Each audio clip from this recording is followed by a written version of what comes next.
রক্ষণাবেক্ষণের জন্য বোর্ড থাকবে না, এটা স্বাভাবিক। কিন্তু এটা সত্যি কথা বলছে কি? এটা সারাসার মিথ্যে কথা বলছে। তার প্রমাণ আমি একটা দিচ্ছি। এ দেখুন, আমার হাতে একটা কাগজ আছে, দা উত্তরপ্রদেশ শ্রী কাশী বৈষ্ণবনাথ টেম্পল অ্যাক্ট 1983। উত্তরপ্রদেশে কাশী বৈষ্ণবনাথ মন্দির নাম শুনেছেন? বিখ্যাত মন্দির। ওই মন্দিরের সম্পত্তি রক্ষণাবেক্ষণের জন্য সরকারি আইন। ঠিক মুসলমানদের সম্পত্তি রক্ষা, ধর্মীয় সম্পত্তি রক্ষণাবেক্ষণের জন্য যেমন ওয়াকাফ আইন, এটা হচ্ছে ওই মন্দিরের সম্পত্তি রক্ষণাবেক্ষণের জন্য আইন। এরপরে আসছে কোথায়? Tamil Nadu, the Tamil Nadu Hindu religious and charitable endowments act 1959।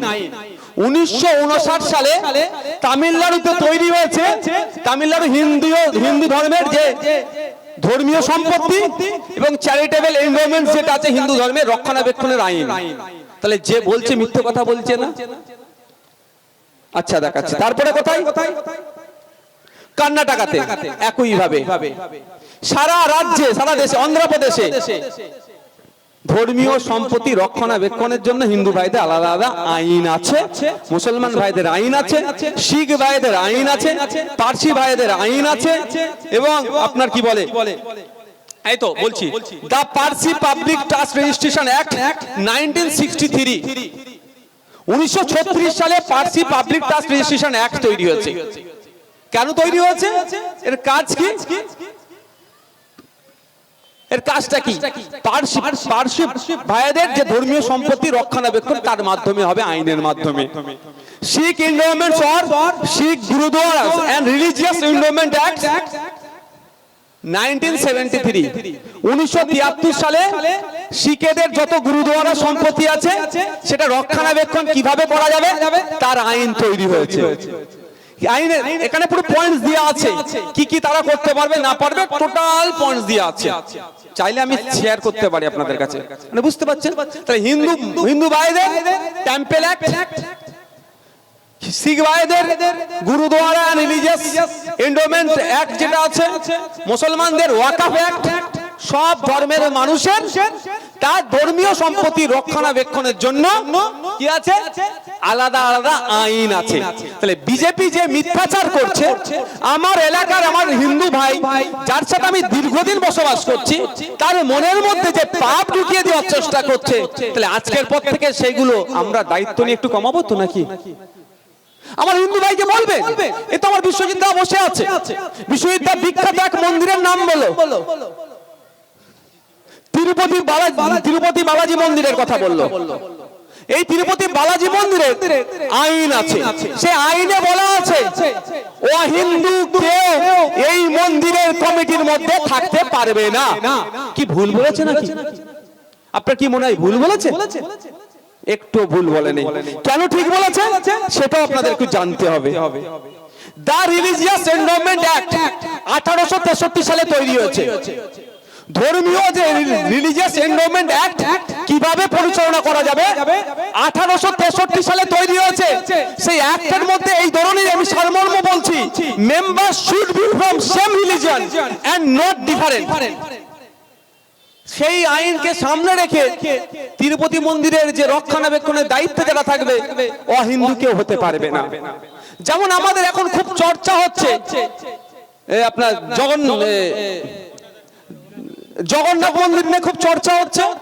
Jagannath মন্দিরের গেটে দেখবে লেখা আছে কি অহিন্দু কেউ প্রবেশ করতে পারবে না। এটা কি গণতান্ত্রিক রাষ্ট্রে কি ভুল লিখেছে নাকি? গণতান্ত্রিক রাষ্ট্রে কেউ ভুল লিখেছে নাকি? ভুল কিছু লেখা নাই। কেন লেখা নাই? দ্য রিলিজিয়াস এন্ডোমেন্ট অ্যাক্ট কে সামনে রেখে তারা লিখেছে। তার প্রমাণ আমি আপনাদের, ওই আমার কাছে এখন ওই ব্যাগটাতে আছে, আমি মুম্বাই থেকে একটা প্রমাণপত্র পেয়েছি। পার্সিদের একটা বিশাল বিল্ডিং আছে, সেই বিল্ডিং এ ওখানে বড় বড় হাতে অক্ষরে লেখা আছে এটা শুধুমাত্র ওই পার্সিদের ব্যবহারের জন্য। বুঝতে পারছেন না? একটু ফিরে আসি। এই আমারটা তো বুঝতে পারছেন না ভাই? না যদি বুঝতে না পারেন এই তাত্ত্বিক আলোচনা ভাই বন্ধ করে দেবো। আমি শুধু ওই ভাই ওই এ চোর ও ডাকাত বলার থেকে একটু আপনাদের জানতে হবে কেন এই আইনের বিরোধিতা করছি। এখন মোদিজি আপনার ভালো চেয়েছে, মোদিজি আপনার ভালো চেয়েছে মানে একটু ভাবতে হবে আপনাদেরকে। মোদি আপনার ভালো চেয়েছে, শুভেন্দু অধিকারী আপনার ভালো চাইছে, মানে ভাবতে হবে আপনাদেরকে। দিদির বন্ধু আপনার ভালো চেয়েছে, এটা ভাবতে হবে। হ্যাঁ, দিদির বন্ধু, দিদির বন্ধু হচ্ছে মোদি, আর অমিত শাহ হচ্ছে খারাপ। কিছুদিন আগে আডবাণীজি ভালো ছিল, মোদি খারাপ। এখন মোদি ভালো, অমিত শাহ খারাপ। কালকে আবার চাপে পড়ে বলতে পারে নীতিন গডকরি খারাপ, অমিত শাহ ভালো। এদের বিশ্বাস নেই। তাই দিদির বন্ধু আপনার ভালো চেয়েছে, মানে একটু ভাবতে হবে। হাতির দাঁত দেখাচ্ছে এক আর খাচ্ছে এক, কেমন ভালো চেয়েছে একটু শুনুন। আগে একটা 1995 সালের আইন ছিল, সেটাকে চেঞ্জ করেছে এরা।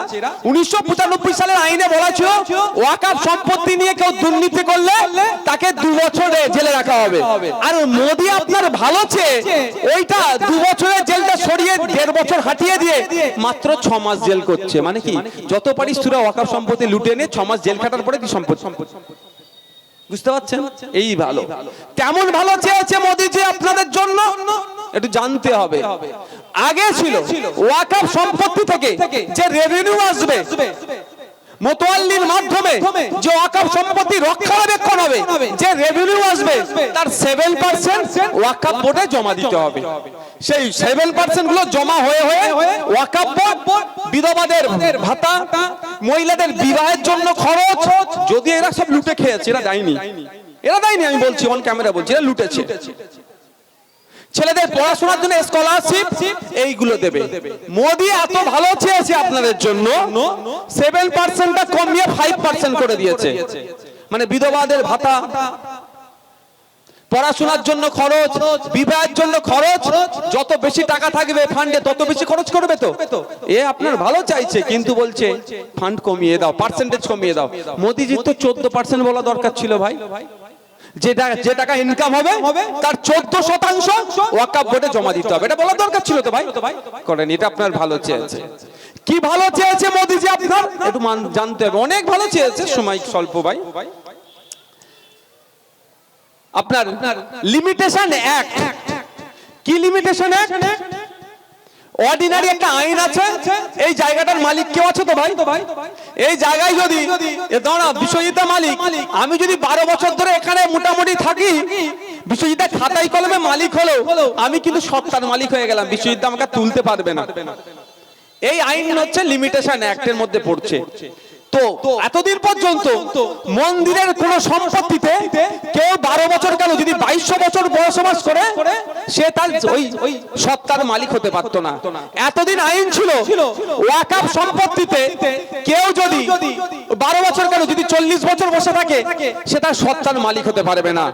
এতদিন আইন আছে শিখেদের গুরুদুয়ারা, খ্রিস্টানদের চার্চের জায়গা বা যে কোনো ধর্মীয় সম্পত্তির উপরে বসে থাকলে সে তুমি নিজের জায়গা বলে দাবি করতে পারবে না। কিন্তু মোদিজি আপনার ভালো চেয়েছে, জানতে হবে আইনটা কি করেছে। ভালো চেয়েছে যখন আমি একটু বেশি খুঁটিয়ে পড়েছি, বিশ্বাস করুন। মোদিজি মুসলমানদের খারাপ চাইলে আমি অত পড়ি না, আমি ওই মানে ডায়লগ বাজির জন্য বলছি না, বিশ্বাস করুন। আমি ধর্মীয় শব্দ এখানে স্টেজ থেকে ব্যবহার করি না বলে করছি না, আমি শপথ করে বলছি, সৃষ্টিকর্তার শপথ করে বলছি, মুসলমানদের ক্ষতির যদি এগুলো হয় আমি তুলনামূলক কম পড়ি। আর এখন মোদিজি বলেছে মুসলমানদের ভালো। আমার যদি যাবার সময় ব্যাগটা খুলে দেখাবো, 2 ব্যাগ কাগজ আছে আমার কাছে, আমি পয়েন্ট ধরে ধরে খুঁটিয়ে পড়েছি। মোদি মুসলমানদের ভালো চাইছে, আমি পাগল নাকি কি শুনছি? আমি ভাবছি ভুল পড়ছি নাকি? ঠিক যেভাবে বলেছিল মমতা ব্যানার্জি 10,000 মাদ্রাসা দেব, আমরা ভুল শুনেছিলাম। 10,000 RSS এর এখানে সংগঠন বাড়িয়ে দেবো। 10,000 মাদ্রাসা না, 10,000 সংগঠন বাড়িয়ে দেবো। আর মাদ্রাসাগুলো থেকে 10,000 শিক্ষক কর্মী দেবো না। আমি তো ভুল শুনেছিলাম তখন। আমি ভাবছি ওইটা শুনলাম নাকি রে বাবা। আমি খুঁটিয়ে পড়ছি, প্রত্যেকটা পয়েন্ট পড়তে আমি অবাক করি বাবা। তো মোদি এত ভালোবাসে, ওয়াকফ সম্পত্তির উপরে কেউ যদি 12 বছর ধরে এখন বসে থাকে, সে যদি জায়গার জন্য ক্লেম করে, হয়তো খাতায় কলমে মালিক না হলেও সত্তার মালিক হয়ে যাবে। এটা এতদিন আইনে ছিল না। মোদি 107 যে 1995 সালের যে আইন ছিল, এই আইনের 107 নম্বর সেকশনে বলা ছিল লিমিটেশন অ্যাক্ট এই ওয়াকফ সম্পত্তির জন্য প্রযোজ্য নয়। মোদি এসে আপনার ভালোবেসে আপনার বাঁশ দেওয়ার জন্য ওই আইনে ওই প্রভিশনটাকে অমিট করে দিয়েছে। তার মানে লিমিটেশন অ্যাক্ট এর ক্ষেত্রে প্রযোজ্য। এবার প্রশ্ন আমার, কেন এর বিরোধিতা করছি? আমি তো বলবোই ভাই, আমি না বললে, আমার মুখ থেকে বললে শুনতে খারাপ লাগবে। বিশ্বজিৎ দা তো আমার সাথে সহমত যে আপনি হিন্দুদের যে ধর্মীয় সম্পত্তি আছে সেখানে কেউ যদি বসে পড়ে তাকে যে কোনো সময় তুলে দেওয়ার আইনটা রেখে দিলেন, খ্রিস্টানদের বেলায় আইনটা রেখে দিলেন, দলিত আপনার শিখেদের বেলায় আইনটা রেখে দিলেন, পার্সিদের জন্য রেখে দিলেন, মুসলমানদেরটা কেন তুলে দিলেন? তোর তো সংবিধানের 26 নম্বর আর্টিকেল, সংবিধানের 14-15, সংবিধানের 25-26 আর্টিকেলে আঘাত দেওয়া হচ্ছে না, তার জন্য তো বিরোধিতা। এবার শুনুন, কেন আপনি কেন বিরোধিতা করব? আচ্ছা বলুন, একটা আইন নিয়ে এসেছে এর মধ্যে, এই আইনে বলা আছে যে আপনি ওয়াকফ করতে গেলে 5 বছর প্র্যাকটিসিং ইসলামের মধ্যে আপনাকে থাকতে হবে। ভয়ঙ্কর কথা। কিন্তু মুসলমানদের ইসলামের মধ্যে কেউ প্র্যাকটিসিং কেউ নন প্র্যাকটিসিং মুসলমান এরকম কোনো ব্যাখ্যা আছে? এরকম ব্যাপার নেই তো যে প্র্যাকটিসিং না মুসলমান হলে ওর জানাজা পড়া যাবে না, ওকে দাফন কাফন করা যাবে না, ও জানাজায় শরীক হওয়া যাবে না, ব্যাপার আছে কিছু? কিন্তু নতুন মোদিজি যে আইন নিয়ে এসেছে গোড়া পুরো মেরে দিচ্ছে, বেঁধে দিচ্ছে, নতুন করে আর আপনি ওয়াকফ করতে পারবেন না। আইন আপনার জন্য বলছে উপকার হচ্ছে, কিন্তু নতুন করে আর ওয়াকফ করতে পারবেন না। কেমন? 5 বছর আপনাকে অনুশীলনের মুসলমান হতে হবে। প্র্যাকটিসিং এর বাংলা আমি যদি বলি অনুশীলন, মানে বুঝতে পারছেন? এবার আপনি ধরুন না ওয়াকফ করতে চাইলেন সম্পত্তি, আল্লাহর নামেও করতে পারেন, আপনার ছেলের নামেও করতে পারেন। ওয়াকফ তো বিভিন্ন ভাবে করা যায়। আর যারা বলছে না ওয়াকফ মানে সব আল্লাহর সম্পত্তি, এটা ভুল কথা বলছে ভাই, এটা ভুল কথা বলছে। ওয়াকফ দুই রকম হয়, ওয়াকফে লিল্লাহ, ওয়াকফে আওলাদ। আমি আমার ছেলের নামে ওই জায়গাটার কথা যদি বলি, আমি ওয়াকফ করে যাবো এই জন্যই, যদি আমি এই জায়গাটা আমার ছেলের নামে করে দিয়ে যাই, কালকে ছেলে বিক্রি করে দিতে পারে, তাহলে আমার পুতা এই জায়গা থেকে আর যে রাজস্ব বলুন, সরি রেভিনিউ বলুন, পাবে না। আর যদি আমি অফ করে দিয়ে চলে যাই, আমার ছেলে আর বিক্রি করতে পারবে না। ইন ব্যবসা করবে, যা হবে আমার ছেলে খাবে, ছেলের অবর্তমানে পোতা খাবে, পোতার অবর্তমানে তার ছেলে খেতেই থাকবে। বুঝতে পারছেন? এইভাবে অনেকে অফ করে। যাক, কি বলছিলাম? 5 বছর প্র্যাকটিসিং ইসলাম হতে হবে আপনাকে। আপনি এবার কার কাছে যাবেন? ওয়াকফ বোর্ডে যাবেন। আমি ধরে নিলাম ওয়াকফ বোর্ডে গিয়ে বললেন আমি এবার ওয়াকফ করব আমার জায়গাটা। ভালো কথা। আপনার মুখের দিকে তাকিয়ে বলল, কে? পিয়ারুল সাহেব। উঠে দাঁড়াও। বললো হ্যাঁ। ও ছেলের জন্য বা মেয়ের জন্য, ছেলের জন্য ও ওয়াকফ করবে। ও অ্যাডভোকেট পিয়ারুল সাহেব? বলে হ্যাঁ। সিইও যিনি ওয়াকফ বোর্ডে থাকবেন, মুখের দিকে তাকিয়ে বলল, কই আপনি তো ঠিকঠাক নামাজ পড়েননি, আপনার কপালে দাগ নাই কেন? আপনি ঘরে যান। পিয়ারুল ঘরে যে কপাল ফোপাল ছিঁড়ে ছাড়ে দাগ করে আসলো, ছিঁড়ে ছাড়ার পরে দাগ হয়ে যাবে। এসে বলে, সাহেব দেখুন আমি 5 বছর ধরে নামাজ পড়ছি, আমার কপালে দাগ। ঠিক আছে, এইবারে 29টা রোজা ছিল, তুমি 27টা রোজা রেখেছো, 2টো ছেড়ে দিয়েছো, হবে না। আবার 5 বছর পরে আসবে, যদি একবার রোজা ছেড়ে দিয়েছে তাহলে পিছনের 5 বছরের সবটা তো গেল। মানে এই ধরনের ফিতনা তৈরি করবে। আমি বোঝানোর জন্য বলছি, তোমার দাড়িটা ঠিকঠাক হচ্ছে না তো, গোপটা একটু বড় কেন, বোঝানোর জন্য বলছি। মানে আপনাকে বলবে আপনি ইসলামের যে নির্দেশনা আছে আপনি মেনে চলেননি। 5 বছর ইসলামের পুরো নির্দেশনা আপনাকে মেনে চলতে হবে। পারবেন?